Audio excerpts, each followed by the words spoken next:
Kita hanya bisa kuat kalau negara kita bersih dari penyelewengan, korupsi, manipulasi, dan penipuan.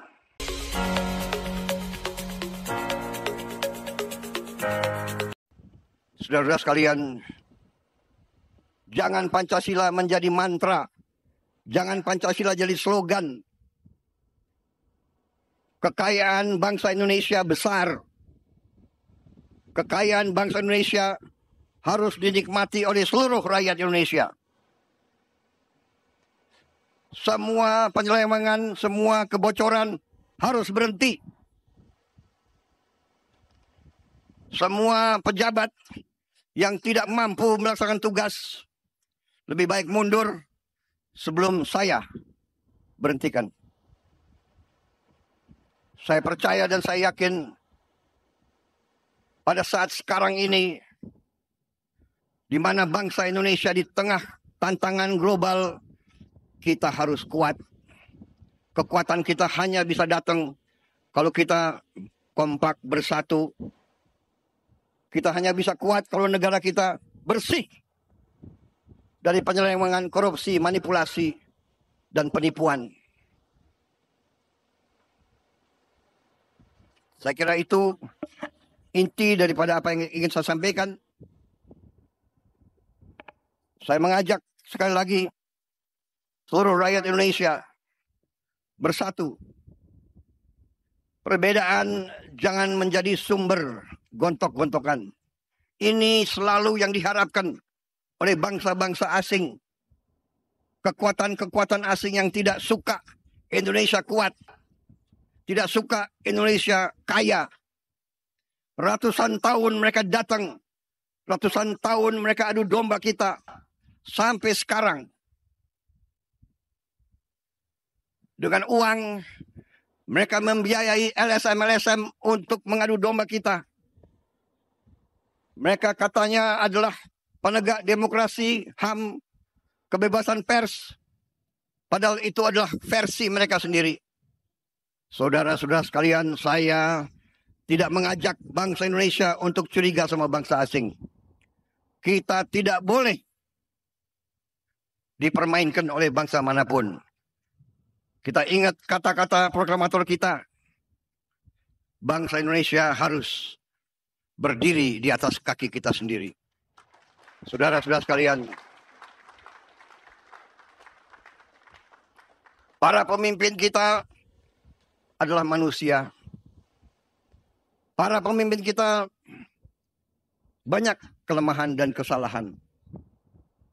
Tapi janganlah kita lupa. Sekali-sekali jangan kita lupa jasa-jasa mereka. Jangan kita lupa prestasi-prestasi mereka. Prestasi semua pemimpin kita.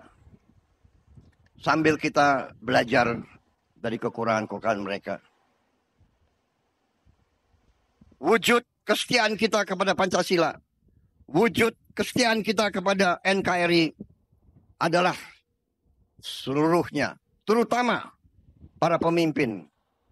Pemimpin di pusat, pemimpin di provinsi, pemimpin di kabupaten kota, pemimpin di kecamatan, pemimpin di desa. Jaga kepercayaan rakyat. Jangan menipu rakyat.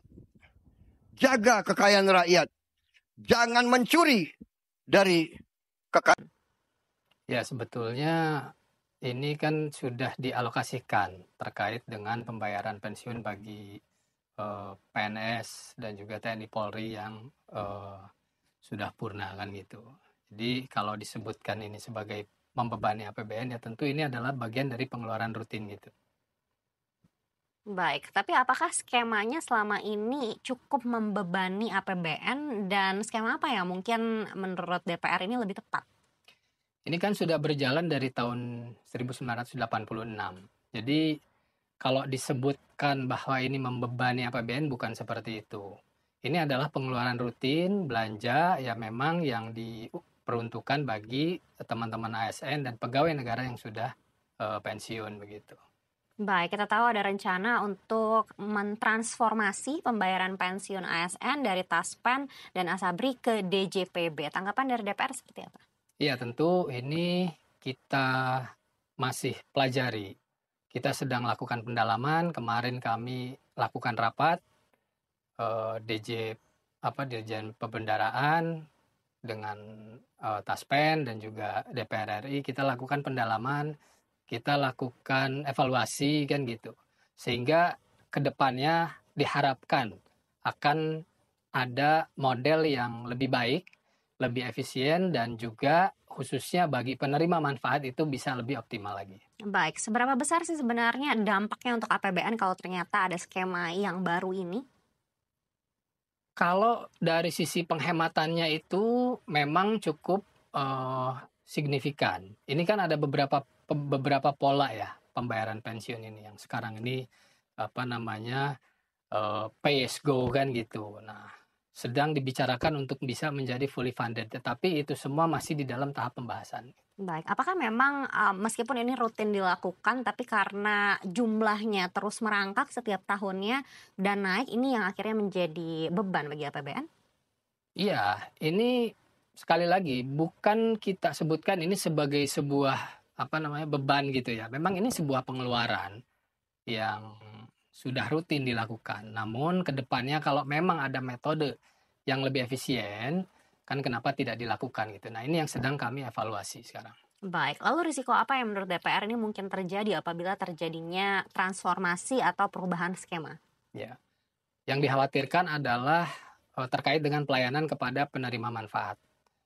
Kita ketahui bahwa Taspen ini kan sudah cukup lama dan berpengalaman di dalam mengelola pensiun kan gitu. Dan juga pelayanan masyarakat ini pensiunan kan taunya ini sekarang sudah terbentuk gitu pola yang sangat lama lah, hampir 40 tahun kan gitu. Nah, sekarang dikhawatirkan bila mana ada perubahan ini yang akan menjadi permasalahan gitu. Sekali lagi yang kita harus pikirkan adalah upaya efisiensi ini harus pada akhirnya memberikan manfaat bagi orang-orang ataupun para penerima manfaat yang pensiun. Baik, kita tahu Taspen dan Asabri ini sebelumnya juga membuat kepercayaan masyarakat ini sedikit berkurang begitu terhadap institusi itu begitu. Tapi kalau memang nantinya akan dialihkan ke DJPB, DPR sendiri melihat kemampuan DJPB seperti apa, apalagi juga dengan mungkin pegawai yang ada di dalamnya begitu. Apakah juga bisa untuk bisa mengemban tanggung jawab ini? Iya, memang DJPB ini kan sifatnya administratif, pencatatan keuangan kan gitu. Pencatatan perbendaraan kan gitu. Nah, ini yang kemarin juga sempat kami singgung saat rapat dengar pendapat kan gitu. Ini yang ingin kita ketahui, seperti apa rencananya kan gitu.